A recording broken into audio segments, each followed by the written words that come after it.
사도광산 추도식을 하루 앞두고 우리 정부가 참석을 전격 취소한 사태를 놓고 외교 전략 부재라는 지적이 나오고 있습니다. 지난 2015년 군함도의 세계유산 등재 때도 일본이 약속을 지키지 않았는데 이번에도 사도광산의 세계유산 등재에 동의부터 간 외교 당국을 놓고 책임론이 커지는 모습입니다. 홍선기 기자입니다.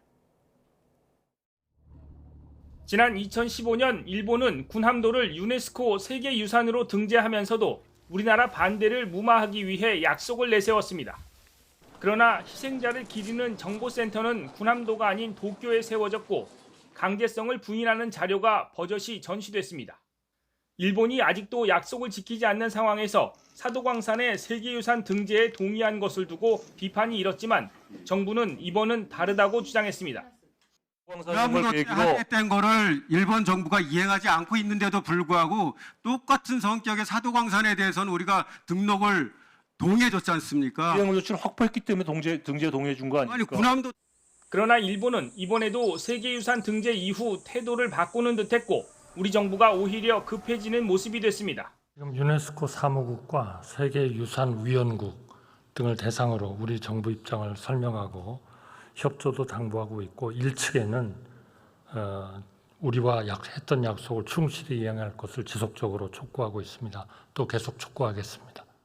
군함도 사태에 이어 또 일본의 뒤통수를 맞는 것 아니냐는 지적이 이어지면서 가까스로 추도식 날짜가 잡혔지만 우려는 잦아들지 않았습니다. 결국 일본 측은 야스쿠니 참배 이력이 있는 인사를 대표로 발표했고 추도사에 진심 어린 사과를 넣어달라는 우리 요구도 거부됐습니다. 가장 중요한 참석자와 추도사 합의도 없이 날짜부터 합의한 우리 외교부에 질타가 쏟아질 수밖에 없는 이유입니다. 외교 무능과 정보 부재로 우리 측 인사와 유족을 혼돈에 빠뜨리고 일본에 제대로 된 대응도 못한 겁니다.